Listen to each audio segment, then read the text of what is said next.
4 avril 2001. Paul Heyman, personnage clé du catch hardcore, annonce la fermeture de la ECW. La fédération de l'extrême, endettée de presque 9 millions de dollars, n'a pas d'autre choix que de vendre la compagnie. En 2003, après plusieurs références à la ECW, la WWE rachète les droits et les biens de la fédération créée par Todd Gordon. Paul Heyman se verra offrir un contrat par la compagnie de Vince McMahon dès 2001. Commentateur, puis manager de Brock Lesnar, l'ancienne grande figure de la ECW semblait bien établi dans la fédération dominante des années 90.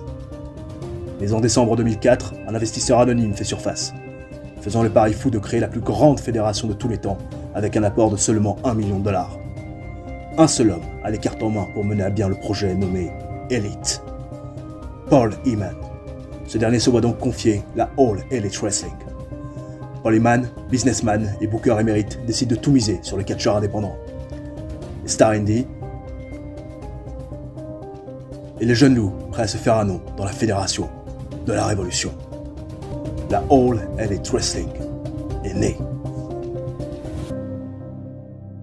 Bonjour YouTube, comment ça va? J'espère que vous allez tous très bien, ravi de vous retrouver aujourd'hui pour le 67e épisode de notre carrière avec la All Elite Wrestling, toujours sur TEW 2016 au mois de février 2010, et aujourd'hui dans cette vidéo, forcément, le booking complet du deuxième mois de l'année. Je préfère prévenir tout de suite, il n'y aura pas Révolution ce mois-ci, Révolution qui est censé être présent lors de ce mois de février, Révolution 6, puisque oui, on a fêté les 5 ans de notre aventure lors du 3e show du mois de janvier dernier. Pourquoi pas de Révolution sur cet épisode? Tout simplement parce que je suis très loin d'être là où je veux être en vue de Révolution. Il y a certaines storylines qui vont être amenées à l'écran pour Révolution qui n'ont même pas encore commencé au moment où je vous parle, donc forcément j'ai besoin de temps et besoin au minimum d'un mois et demi de plus pour booker correctement mon affaire. Ceci étant dit, on va tout de suite aller dans les backstage donc de Dynamite, premier du nom en ce mois de février 2010, alors qu'il y avait un beau profil qui peut m'intéresser pour les prochaines semaines, vous l'avez entreaperçu.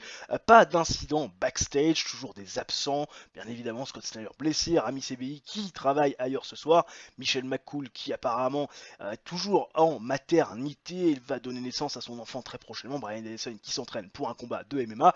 Je book le show de mon côté, on en parle juste après, ne bougez pas. Amen River Center, 8225 pèlerins présents dans les gradins de cette arena du Midwest, idéal bien sûr pour commencer les hostilités de ce deuxième mois de l'année. On commence ce mois de février sur les chapeaux de roue avec un gros 82 rating, du catch, juste du catch pour démarrer les hostilités. Colt Cabana qui fait face au champion Chris Benoit dans un no title match, juste du catch histoire de bien lancer ce premier show du mois de février 2010. Chris Benoit qui dans un match exceptionnel va bien sûr défaire Colt Cabana, 15 027 de combat, victoire via pinfall avec le diving headbutt. Des performances intéressantes de Chris Benoit à 82, Colt Cabana fait un énorme 80, match extrêmement compétitif, remporté sur le fil par un Chris Benoit qui a été en difficulté face à un Colt Cabana. Renamero qui à l'issue de la victoire de Chris Benoit va venir interviewer le champion qui va avoir des mots très élogieux envers l'ami Colt Cabana qui lui a fait une très forte impression. On va dire le gamin quand même extraordinaire,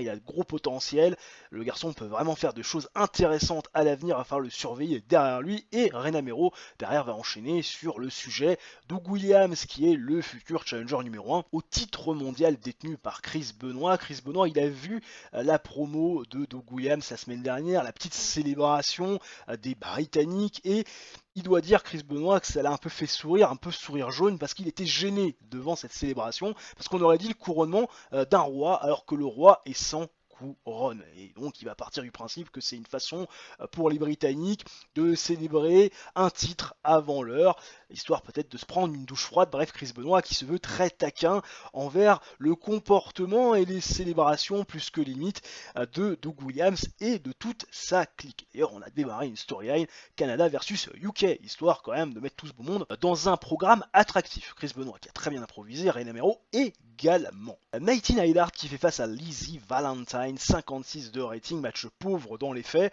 mais ça reste plutôt correct, 57 de performance e-ring de Nightingale et Dart, 30 seulement pour Lizzie Valentine, 6 minutes 27 de combat, victoire par soumission et le sharpshooter, histoire quand même de montrer sa domination. On enchaîne derrière avec une interview de Nightingale et Dart par Rena Mero qui va revenir sur les agissements de Maryse il y a 2 semaines et bien évidemment de l'interview de cette dernière la semaine passée. Nightingale Dart, elle avoue qu'elle n'est pas surprise par l'attitude de Maryse qui, depuis qu'elle est arrivée à la All Elite Wrestling, on va pas se le cacher, est une profiteuse. Elle est toujours dans les mauvais coups, toujours essayer de profiter des occasions.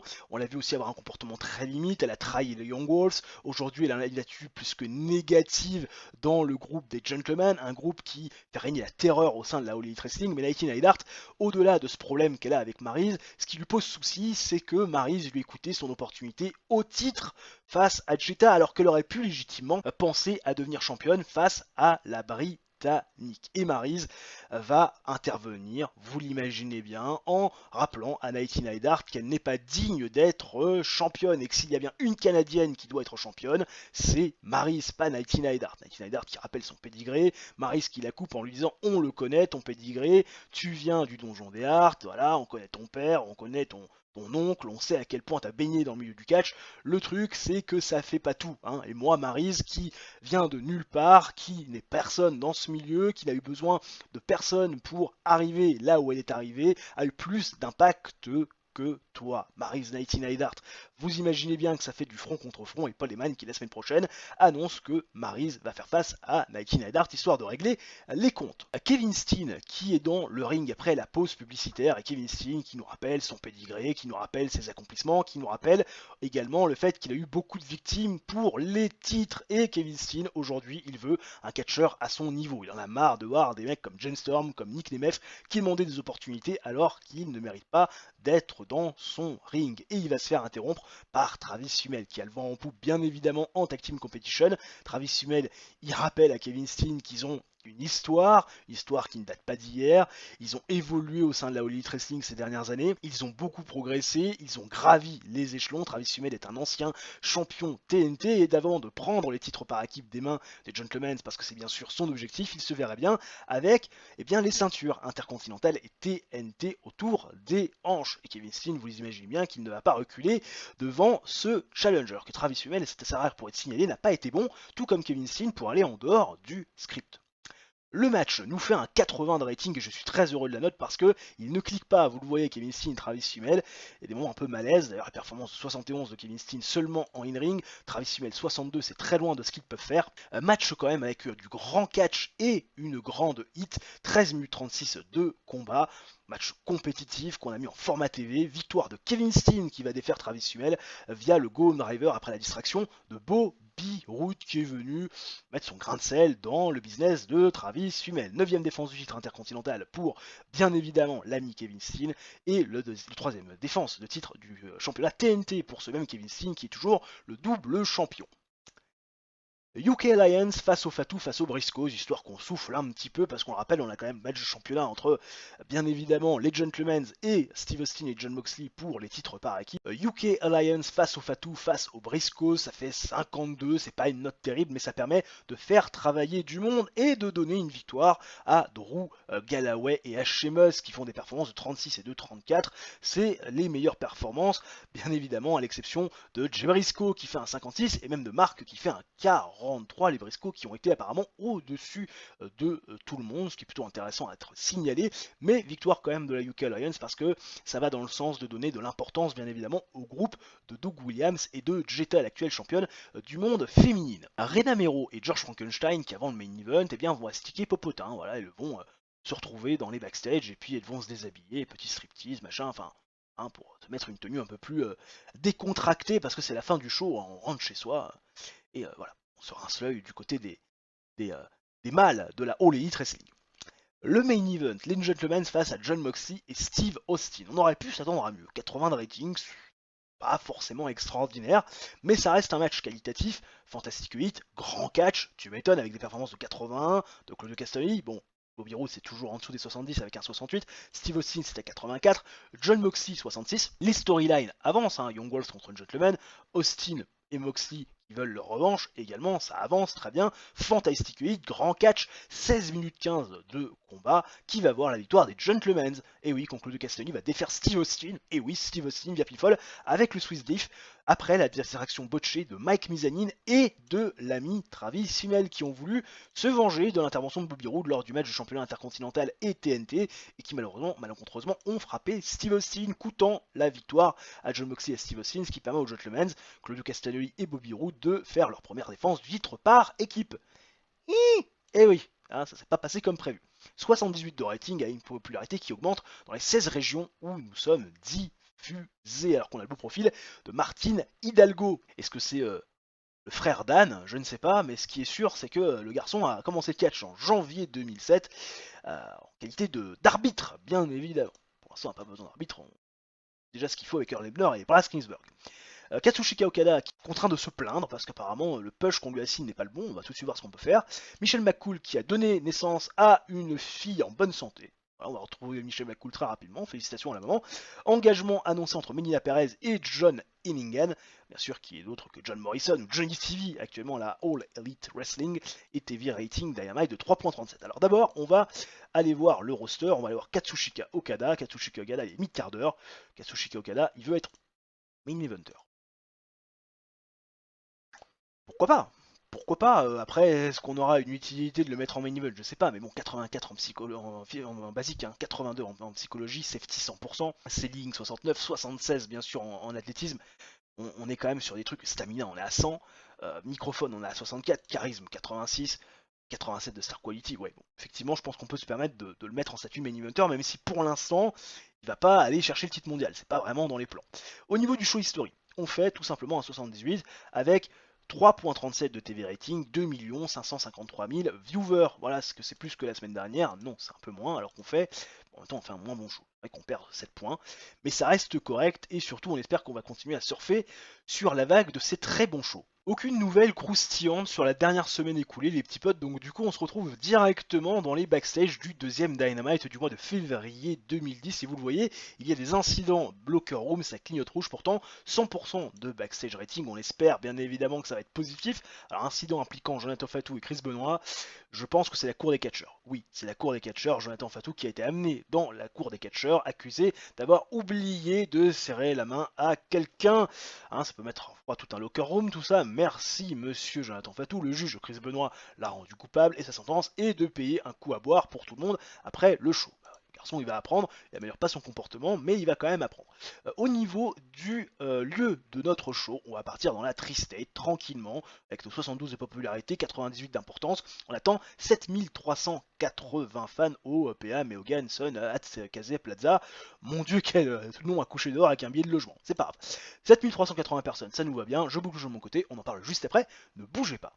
Finalement, 7704 pèlerins présents au PA Mohogan Sut Atkazé Plaza, ce nom à coucher dehors avec un billet de logement, cette arena qui se situe dans la Tri-State, une région où on est plutôt populaire, et on démarre avec un gros 88 de rating, histoire de démarrer sous de très bonnes bases ce deuxième Dynamite du mois de février 2010 avec Rena Mero présente dans le ring qui nous demande d'accueillir Travis Fimmel et Mike Mizanin. Et Travis Fimmel, il va revenir sur ce qui s'est passé la semaine dernière. La semaine passée, il avait un match de championnat face à Kevin Steen. Il avait confronté le champion intercontinental et le champion TNT. Il avait trouvé des mots pour convaincre Kevin Steen de lui donner une opportunité au titre. Travis Fimmel, il était à ça, à rien de reprendre ses titres et de redevenir champion TNT et de devenir pour la première fois champion intercontinental. Malheureusement, il a fallu que Bobby Roode se mêle de son business, et forcément, ça ne lui a pas plu du tout, et Travis Fimmel, il a voulu se venger, tout comme Mike Mizanin dans le main event. Malheureusement, ils ont raté leur coup. Au lieu de taper Bobby Roode et Claudio Castagnoli, au lieu bien, de leur rendre leur monnaie de leur pièce, malheureusement, ils ont attaqué par mégarde Jon Moxley et Steve Austin. Et forcément, ils s'excusent auprès de Jon Moxley et de Steve Austin. Jon Moxley qui va être le premier à arriver dans le ring, confronter Travis Fimmel et Mike Mizanin. Il a le regard très bas, la tête basse. Jon Moxley, il est encore un petit peu groggy et KO de ce qui s'est passé la semaine dernière. Il aurait voulu remporter à nouveau ses championnats par équipe, championnats qui lui tiennent à cœur, mais encore une fois, c'est certainement son destin, ces dernières semaines, ces derniers mois, et bien de se faire chier dessus par le destin et de se faire chier aussi par tous ces garçons qui composent les gentlemen et qui est en train de le tourmenter, notamment Tyler Black, sur qui il aimerait bien avoir les mains. Seulement Steve Austin, lui, n'est pas du tout sur la même longueur d'onde que Jon Moxley. Steve Austin, lui, il a envie de casser la gueule à Travis Human et Mike Mizanin. Il interpelle un peu Jon Moxley en disant attends, ces garçons, ils nous ont coûté une opportunité des titres par équipe qu'on a remporté il y a quelques semaines, des titres par équipe qui ont toujours été chers à ton cœur.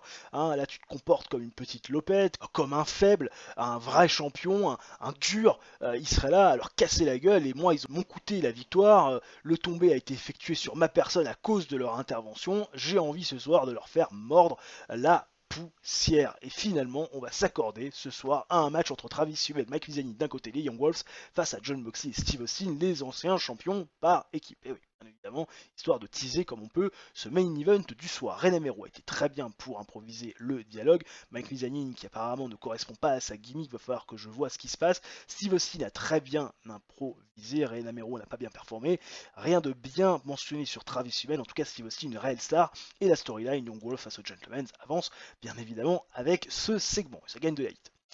Austin Harris face à Nick Nemeth. Nick Nemeth qui va remporter ce combat d'ouverture que j'ai mis en régular face à Austin Harris via le Leaping Reverse STO 9 minutes 20 de combat. Match avec une bonne hit, du descent catch, ça fait le taf. 64 de performance in-ring pour Austin Harris, 62 de Nick Nemeth. Doug Williams qui fait face à Colt Cabana dans un match Steal the Show. Doug Williams qui dans un match exceptionnel va défaire Colt Cabana 17 minutes 26 de combat avec le KO Theory. Performance de 77 pour Doug Williams, 80 de Colt Cabana.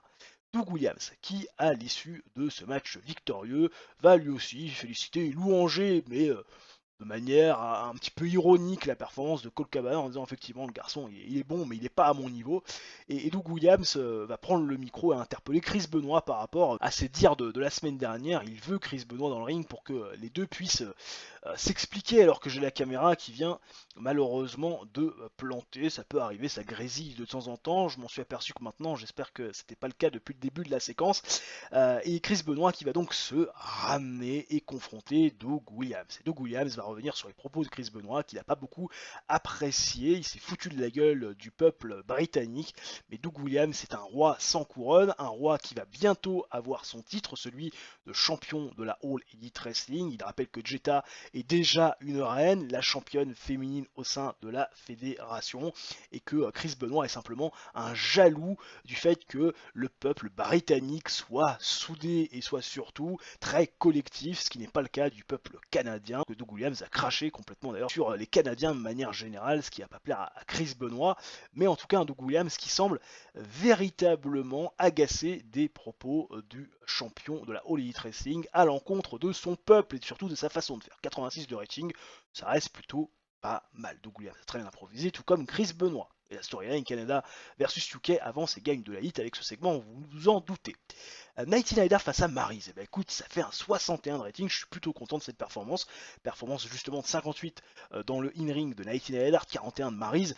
Match descend sur le papier, 6 minutes 47 de combat. Maryse qui va défaire Nighty Nider via pinfall après une main qui aura retenu le slibard, victoire pas clean. Et Maryse qui donc remporte ce match et qui dans l'idée est la meilleure représentante canadienne. Et d'ailleurs, elle va se faire interviewer par Ren Amero, Maryse, qui va prendre le micro et qui va dire qu'elle est la meilleure représentante canadienne donc de la fédération et qu'elle se fera un plaisir d'affronter Jetta pour montrer ce que le Canada a de meilleur, c'est-à-dire la québécoise Maryse. Seulement, il y en a une qui va intervenir, c'est Rebecca Knox qui va interpeller Maryse sur le fait qu'il n'y aura pas besoin de voler jusqu'au Canada pour corriger une anglaise, puisque Rebecca Knox, l'irlandaise, a encore des choses à régler, elle a un unfinished business avec Jetta, et elle se verrait bien elle aussi arriver les épaules de la championne pour redevenir championne féminine. Sweet Saraya qui va intervenir, Sweet Saraya qui va rappeler à Rebecca Knox qu'il n'y aura pas besoin d'aller jusqu'en Irlande pour corriger une Britannique, puisqu'une Britannique elle-même va s'en charger. Sweet Saraya qui n'est pas du tout en adéquation avec ce que prône Jetta et surtout son comportement, elle se verrait bien redonner une image un peu plus glorieuse de l'Angleterre grâce à elle en tant que championne. Elles vont se faire couper par Lacey Van Erich, Lacey Van Erich qui a envie, parce qu'elle est, on le rappelle, d'origine néerlandaise, elle a envie de représenter tous les expatriés européens aux États-Unis, devenir aussi la championne du peuple européen par intermittence, et puis Melina Perez qui a envie d'être la représentante des hispaniques américains, de tous ces expatriés hispaniques qui sont arrivés aux États-Unis, parce que Melina Perez, elle considère que c'est un peuple qui n'est pas mis en valeur. Voilà. Et puis toutes ces filles-là permettent de faire gagner bien évidemment un peu d'intérêt à notre storyline Women's International Battle. Rena Mero qui a très bien improvisé, pareil pour l'ami Maryse, Rebecca Knox qui a été très bien aussi, Sweet Saraya parfait, Melina Perez c'est un petit peu plus compliqué, tout comme pour Lacey Von Erich, mais ça fait le taf malgré tout. Paul Heyman qui est dans son bureau et qui va se faire interrompre par Kevin Steen alors que Paul Heyman est au téléphone, Kevin Steen qui va pas frapper, et Kevin Steen qui va se mettre en valeur devant le patron. Voilà. Kevin Steen, incroyable, double champion, il a porté les titres et il amène les titres à une sphère que personne n'a pu les amener auparavant. Kevin Steen, quel bel homme. Seulement, Paul Heyman, il va lui dire, t'es bien gentil, mais la porte c'est par là, j'avais des choses à faire, le fait que tu sois champion, très bien, mais qu'est-ce que j'en ai à foutre, quoi. Tu vois, c'est un peu le propos. Et Nick Nemeth va rattraper par l'épaule Kevin Steen qui s'en va du bureau parce que Nick Nemeth, accompagné bras dessus par dessous par Barbara Keenan, il a une petite demande. Nick Nemeth, il a eu son match de championnat intercontinental il y a quelques semaines, tombé a été pris par l'ami James Storm dans le triple threat, et Nick Nemeth, il n'a pas encore perdu clean face à Kevin Steen dans un one-on-one competition, et Nick Nemeth, il rappelle qu'il a un co-record avec Kevin Steen, c'est-à-dire de 9 défenses du titre intercontinental, et il veut impérativement pouvoir avoir une chance de défendre son record, et donc permettre aussi quelque part à sa personne de mettre fin au règne de Kevin Steen, histoire de conserver son record. Et comme Paul Heyman, il a toujours bien aimé Nick Nemeth et qu'il a trouvé des beaux justes, Paul Heyman annonce que Nick Nemeth affrontera Kevin Steen pour le titre intercontinental. Paul Heyman, très bon, apparemment, il a inventé une nouvelle catchphrase, alors que Nick Nemeth n'a pas du tout été bon pour aller en dehors du script, ce qui ne me surprend point. Et enfin, le main event qui fait un gros 80, comme celui de la semaine dernière, les Young Wolves face à John Moxley et Steve Austin. Match avec une grande 8, du bon catch, 16 minutes 08 de combat, victoire des Young Wolves qui vont défaire John Moxley et Steve Austin en 16 minutes 08 quand Travis Huel va défaire Steve Austin via pinfall après la distraction de Tyler Black qui est venu encore une fois mettre son grain de sel dans le business de John Moxley et de Steve Austin qui, on le rappelle, sont un peu en rivalité ces dernières semaines. Hein. Rien qu'un peu. Mike Mizanin qui fait une performance de 58, Travis Hummel 72, 82 de Steve Austin, 66 de John Moxley et Storyline avance. Victoire donc des Young Wolves grâce à cette intervention de Tyler Black et à l'issue de la victoire des Young Wolves, Tyler Black, Bobby Roode, Claude Castagnoli, Maryse, les gentlemen au complet qui vont tabasser Travis Hummel, Mike Mizanin, Steve Austin et John Moxley, histoire de bien mettre en place leur domination, montrer que c'est leur territoire, et forcément vous imaginez qu'il finit sur les pieds, sur les carcasses, qu'on s'envie complètement groggy au sol de Mike Mizanin, de Steve Austin, John Moxley et de Travis Hummel. Les Gentlemen ont encore frappé fort, très fort, avec un énorme 88 de rating qui permet au Storyline de gagner de la hit cette fois-ci. Et on fait un gros 82 de rating qui nous permet d'améliorer notre popularité dans les 18 régions où nous sommes diffusés, alors qu'on a le beau profil de Joey Hayes qui a fait ses débuts en 2001, apparemment en Grande-Bretagne. Voilà, la Grande-Bretagne, un grand breton, un anglois, voilà, pas toujours très apprécié en France, mais c'est un anglois, et c'était un peu marqué sur sa tête. Voilà, pas discriminatoire, mais c'est une réalité. Austin Harris, le contrat qui se termine, TV rating de 3,72. Austin Harris, on va le reprolonger. Parce qu'Austin Harris, c'est quand même malgré tout une bonne main. Alors pas en Rayton, hein, quand même, pas déconner. On va le prolonger. 1700 par apparence. On va lui proposer une downside à 1500 sur 2 ans. Voilà, trajet non couvert. Et normalement, ça devrait... Ah non, 1710 marques. Pour 10 punch, il a envie de négocier. Bah, écoute, très bien. Voilà, il est officiel et Austin Harris va me recontacter prochainement. Alors au niveau de ce TV rating, qu'est-ce qu'il dit ce TV rating? 2 792 000 viewers via nos chaînes de télévision, la Sky One, New Zealand, et bien sûr la WB, c'est plus de 200 000 de plus que la semaine dernière. Et bien écoutez, que demande le peuple, avec notamment un show qui gagne 4 points par rapport à la semaine passée. Tiens, Nick Nemeth qui me demande une augmentation de sa casque. Nick Nemeth, qu'on a bien sûr en contrat signé, payé 5082 par mois, qui nous demande une augmentation de 7970 $. Non, pardon, 2888, parce que 7970, c'est techniquement ce qu'il vaut. Et bah écoutez, je vais lui donner 75% de pay rise, il est content de mon action. 2166 $ d'augmentation, ça reste quand même pas mal. Tous les employés rêveraient de ça. Nous sommes au MN River Center dans le Midwest devant 7778 pèlerins. C'est parti pour le troisième Dynamite du mois de février 2010 et on démarre avec du catch, de l'action, 76 de rating. Katsushika Okada face à Beiji James. Katsushika Okada qui avait fait ses débuts en 2010 lors du dernier épisode face à Samoa Joe. Victoire bien sûr de Katsushika Okada sur le Samoan qui court depuis belle lurette après le titre de champion du monde qu'il n'a toujours pas réussi à mettre autour de ses hanches, en tout cas dans notre réalité virtuelle à nous. Katsushika Okada qui va reprendre à nouveau une victoire, cette fois-ci face à Beiji James, ancien champion par équipe. Match superbe sur le papier, 14 minutes 23 de combat. Katsushika Okada qui défait donc Beiji James via pinfall, des performances justement énormes de Katsushika Okada avec un 85-68 de Beiji James qui apparemment était fatigué à l'issue de ce match.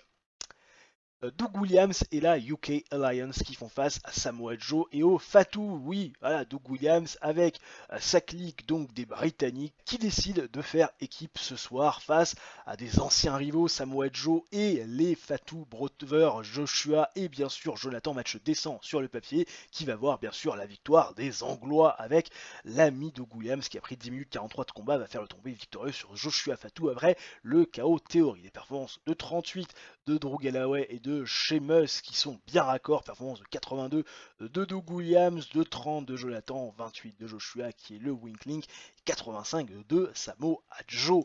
À l'issue de ce match, Doug Williams va venir interpeller Chris Benoit qui est à la table des commentateurs. Doug Williams qui va quand même montrer à Chris Benoit que le peuple britannique dans son ensemble est uni et surtout qu'ils ont des raisons ce soir de fêter quelque chose parce qu'ils ont gagné un match. Voilà, le peuple britannique est uni, peut-on en dire autant, du peuple canadien. Chris Benoit qui va venir confronter Doug Williams qui n'a pas vraiment apprécié la semaine dernière des propos de Doug Williams à l'encontre de sa nationalité, à l'encontre de ses compatriotes, et Doug Williams lui répète que s'il a un problème avec ce qu'il a dit, et bien que la semaine prochaine il le défie à un 3 contre 3, un 6-man tag nationality match entre les représentants du peuple grand-breton, hein, bien sûr les Anglois, les Britanniques, face au peuple canadien. Petit sourire en coin avec un Chris Benoit très concentré sur les dires de Doug Williams, 84 de rating.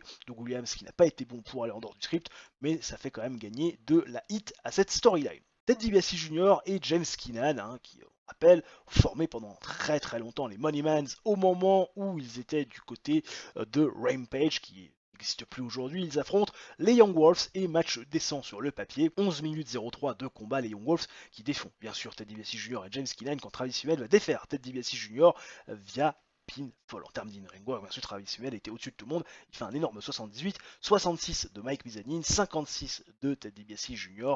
James Keenan lui est à 38 et la storyline, les Young Wolves, ça sonne gentleman, avance mais perd de la hit, c'est normal, vous inquiétez pas, on sera en regagné alors que Mike Mizanin devait changer sa gimmick pour du fan favorite et c'est Average. Voilà, c'est très bien. Une gimmick plutôt standard qui fonctionne très bien pour Mike Mizanin. C'est tellement difficile de trouver des bonnes gimmicks que là, aussi simple que ça fonctionne, c'est parfait. À l'issue de ce match, Travis Hummel va prendre le micro, toujours accompagné de Mike Mizanin, et va revenir sur le comportement plus que limite des gentlemen Bobby Roode et Claudio Castagnoli, rappelant quand même que il a intervenu Bobby Roode dans le match entre Travis Hummel et l'ami Kevin Steen pour le titre intercontinental et TNT. Rappelle aussi également qu'ils continuent à se mêler de leur business, notamment dans le main event de la semaine dernière, qu'ils les ont attaqués. Ça suffit, Travis Hummel, il en a marre de jouer à cache-cache. Travis Hummel et Mike Mizanin, les Young Wolves, sont officiellement les challengers numéro 1 cette fois-ci. Ils veulent se mettre sur la tronche et surtout avoir un avant-goût de ce qui se passera à Révolution pour les titres par équipe. Voilà.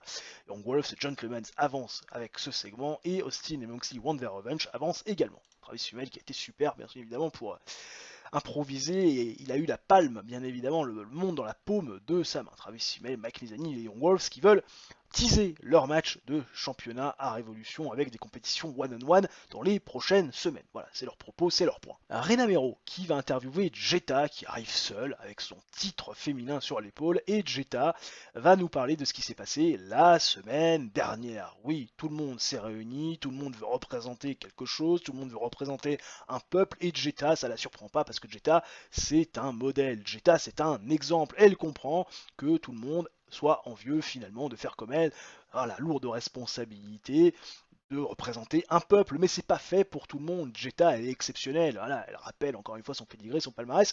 En revanche, elle n'a pas du tout apprécié les propos de Sweet Saraya parce que pour elle, c'est un affront. Sweet Saraya, elle est britannique, Sweet Saraya elle est anglaise, tout comme Jetta, et elle aurait dû soutenir la démarche de sa championne. Mais encore une fois, Jetta, elle est bonne joueuse, et si elle pense que Sweet Saraya peut être une meilleure représentante du peuple britannique que elle-même, eh bien, elle invite Sweet Saraya à lui prouver le contraire dans ce match qu'elle initie pour le titre féminin qui suit juste après ce segment. Rena Mero était très bien pour aller en dehors du script, tout comme Jetta et Sweet Saraya. En revanche, ça a été un petit peu moyen.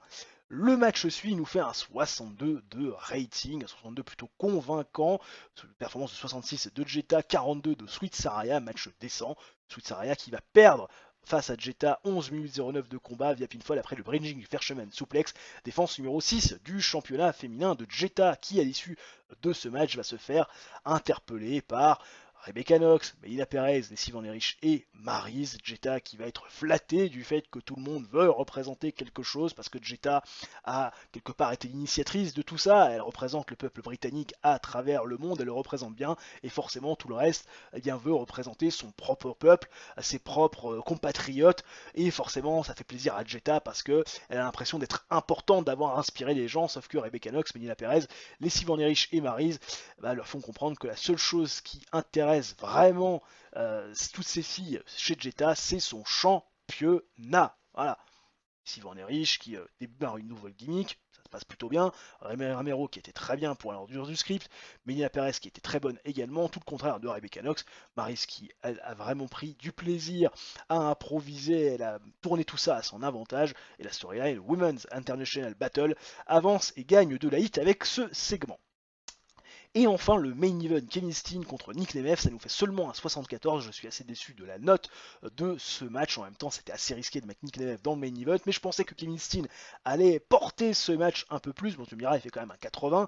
Bon, Nick Nemeth est à 65. Match avec du grand catch, une bonne 8, 13 minutes 54 de combat qui vaut la victoire de Kevin Steen sans surprise avec le package Peel Driver, défense numéro 10 de son championnat intercontinental. Il efface donc les tablettes de Nick Nemeth qui désormais est relégué au second plan. Kevin Steen qui est le plus grand champion intercontinental de l'histoire, si on se fie au nombre de title défenses consécutives. On fait un 76 de rating, on améliore notre popularité dans 9 régions où nous sommes diffusés, alors qu'on a le beau profil de Villano 5, qui est apparemment le frère de Los Villanos. Voilà, il a démarré sa carrière en fin des années 70. Pas tout jeune de Lanard. Je ne sais pas si ça peut vraiment nous intéresser. Il colle pas forcément toujours à notre produit. Jazz, le contrat se termine. Jazz, on peut peut-être la prolonger, Jazz, non? Qu'est-ce que vous en pensez? Jazz, ça peut être pas mal, hein, histoire d'avoir une bonne main. Jazz, 900, ça le fait 900, et puis 750 en downside.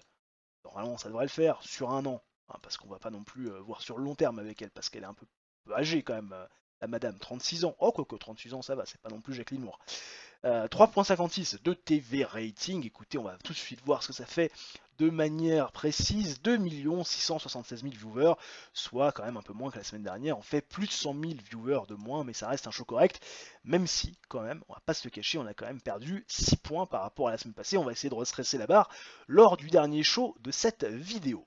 Direction les Grands Lacs et le Emi Wings Stadium Men Arena devant 7407 pèlerins pour le dernier Dynamite du mois de février 2010 également. Le dernier show de notre vidéo en démarre avec un gros 88 de rating et une entrevue exclusive entre Rena Mero et Tyler Black qui arrive avec son costume, cravate, un superbe costard, toujours très fringant, toujours très classe, il pue le charisme Tyler Black avec les cheveux attachés et il donne une entrevue exclusive à Rena Mero qui va revenir avec lui sur ses agissements de ces dernières semaines, de ces derniers mois, le Mind Games qu'il opère face à Jon Moxley et face à Steve Austin et le fait qu'on arrive près de Révolution, proche du premier pay-per-view de l'année et qu'il va falloir répondre de ses actes. Et Tyler Black n'aura pas le temps finalement d'émettre quelques réponses que ce soit parce que Jon Moxley et Steve Austin vont venir le confronter avec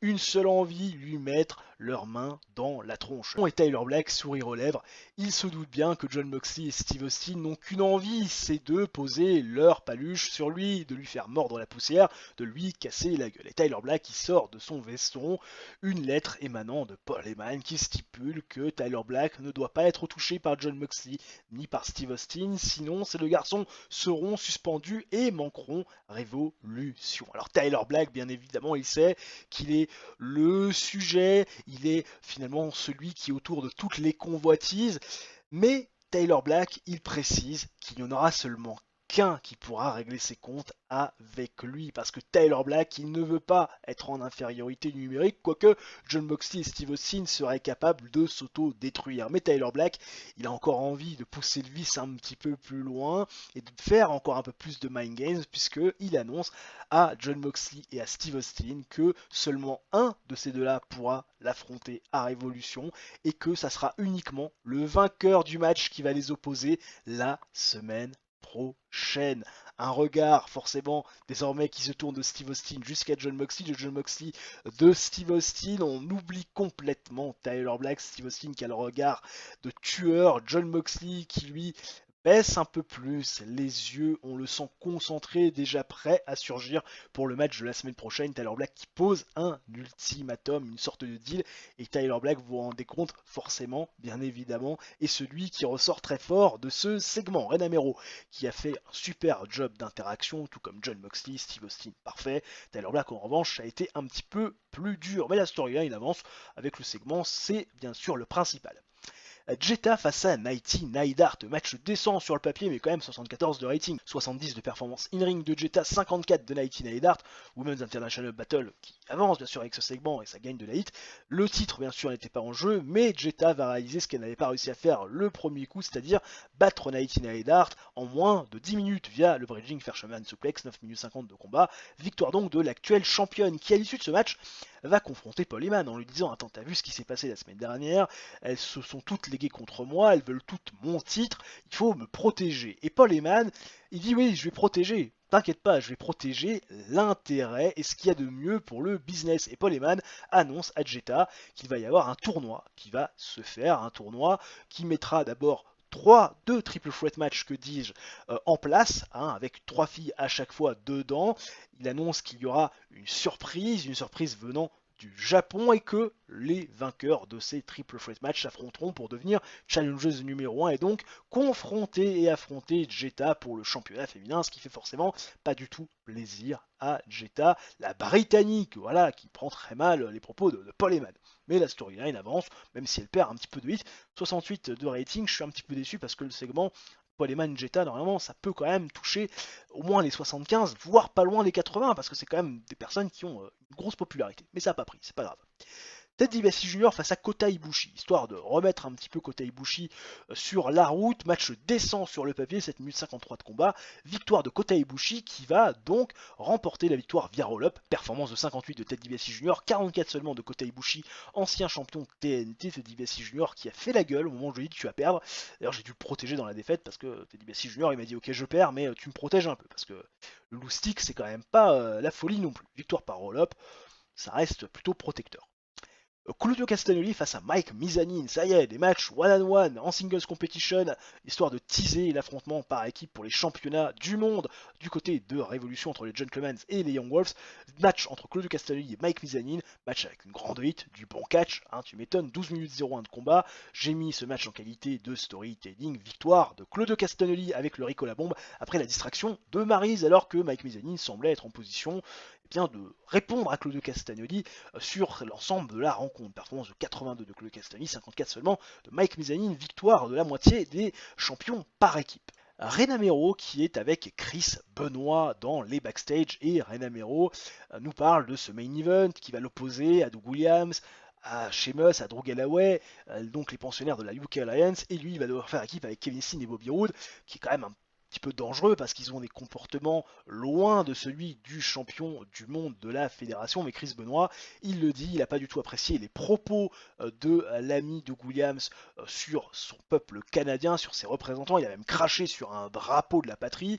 Donc Chris Benoit ne peut pas laisser passer ça. Et puis Chris Benoit en tant que champion, il doit prendre les devants, et il va se faire couper par Bobby Roode en lui disant quoi, en tant que champion, tu dois quoi? Tu dois prendre les devants, tu dois montrer l'exemple. Moi aussi, hein, j'ai une ceinture, je suis champion par équipe. De quoi tu me parles? On est d'égal à égal, t'es pas supérieur. Kevin Steen qui se ramène, qui dit moi j'ai 2 ceintures, j'en ai plus que vous. Bref, c'est un peu à celui qu'on aura la plus grosse. Et Kevin Steen qui finit par dire moi ce soir je suis pas là pour faire équipe avec Chris Benoit, j'en ai rien à foutre. Moi je suis là pour mettre en valeur mes 2 ceintures, mettre en valeur mon titre intercontinental, mon titre TNT qui est plus prestigieux que le titre mondial. Parce que extraordinaire, 84 de rating. Il y a pas mal de rififi dans l'air entre le peuple canadien qui apparemment n'a pas l'alchimie et surtout l'entente qui règne au sein du peuple britannique. Et le match nous fait un 76 de rating plutôt correct parce qu'il y avait quand même Drew Galloway et Sheamus et c'est pas forcément évident, surtout dans un main event.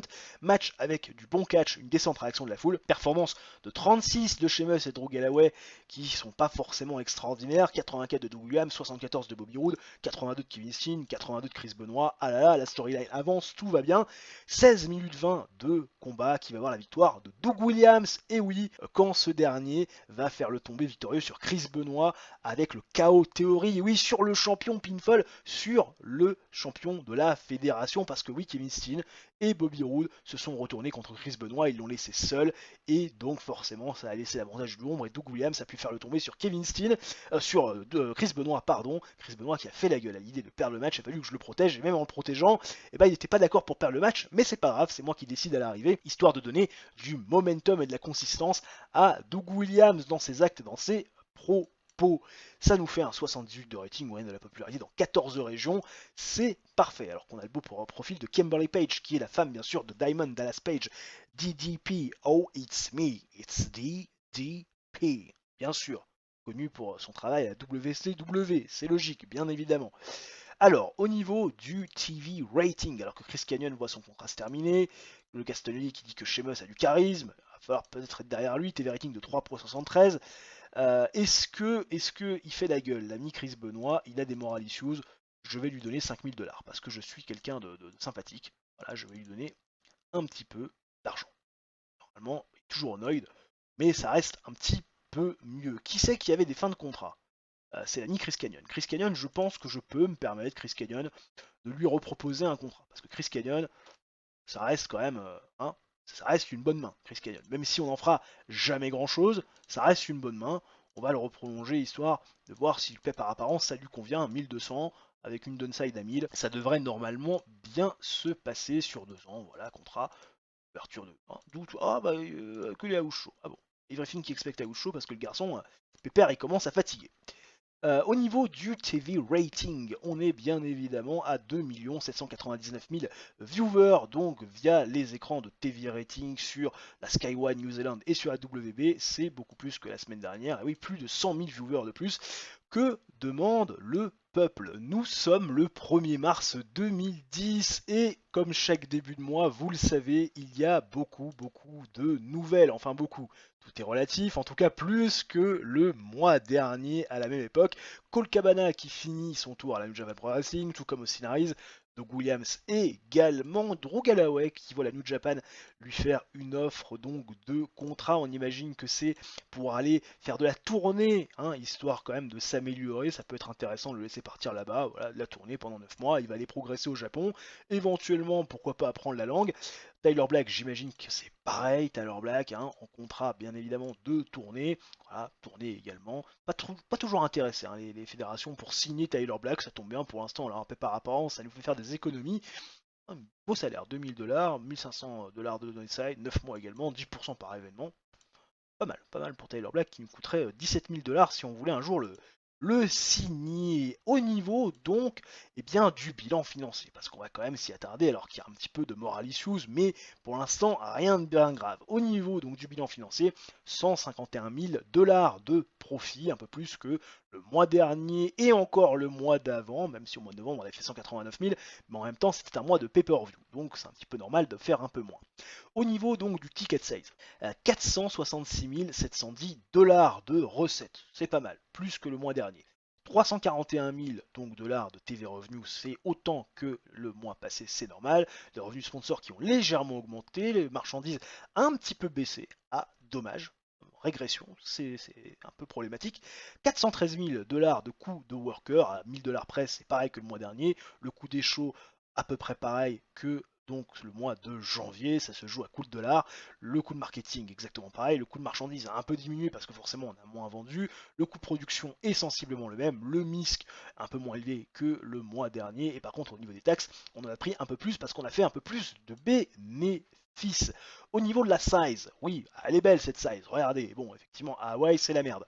Mais c'est vrai que sinon, tout le reste, c'est quand même plutôt pas trop mal avec des régions qui sont en train de passer les fameux 65 d'importance, sachant que je préfère prévenir tout de suite, j'ai mis le maximum size à culte pour l'instant, tout simplement parce que il faut les épaules extrêmement solides pour passer en size national, et je ne suis pas sûr que lorsqu'on aura le niveau et la popularité pour le faire, qu'on ait les reins assez solides, donc c'est pour ça que pour l'instant, j'ai limité le maximum size à culte, histoire d'être à peu près tranquille, de ne pas avoir trop de taxes ni trop d'impôts à être prélevés, ce qui pourrait se conduire à la chute bien sûr de notre structure. Au niveau donc du track progress, important au niveau de la popularité de regarder ce qui se passe. On a fait un égal complet avec ce qui s'est passé dans les Grands Lacs par rapport au mois dernier. On gagne un point dans le Mid-Atlantique, on gagne un point également dans le Mid-South, on stabilise dans le Midwest, également dans le New England, on gagne un point dans le Northwest, dans le Southeast, on gagne également un point, tout comme dans le Southeast, tout comme également dans la Tri-State, tout comme à Puerto Rico, on gagne également un point du côté d'Hawaï. Bon, magnifique, ça c'est beau, très très très beau. Au niveau des storylines, les storylines qui sont en train de prendre forme petit à petit pour bien évidemment le pay-per-view, même si tout n'est pas encore créé, tout n'est pas encore teasé. Il y en a qui vont peut-être avoir peur, rassurez-vous, le show sera bon. Austin et Moxley want their revenge, ça fait 84 de hits, c'est très bien.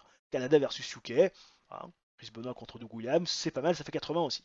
Women's International Battle, c'est 71, et les Young Wolves contre les Gentlemen, ça fait 79.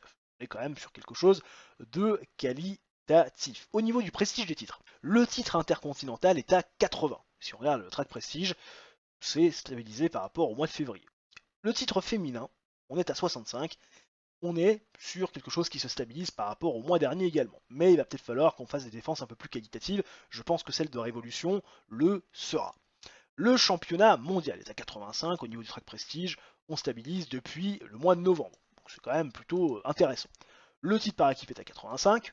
Là aussi, on stabilise depuis le mois de novembre sur une belle série. Le titre TBS est vacant et le titre TNT, là aussi, au niveau du track prestige, on stabilise par rapport au mois dernier, qui est toujours à 85, ce qui est plutôt excellent, toujours détenu par Kevin Steen, double champion. J'espère que cette vidéo, mesdames, messieurs, parce que j'imagine qu'il y a peut-être des dames aussi qui regardent ces vidéos, j'espère qu'elle vous aura plu. Si c'est le cas, bien évidemment, le coup du chapeau, le like, l'abonnement, l'activation de la cloche, ça mange pas de pain, c'est totalement gratuit, ça aide la chaîne au référencement. Et nous, on se retrouve très prochainement pour une nouvelle vidéo de sport ou de TEW. D'ici là, portez-vous bien. Ciao, bye et à la prochaine.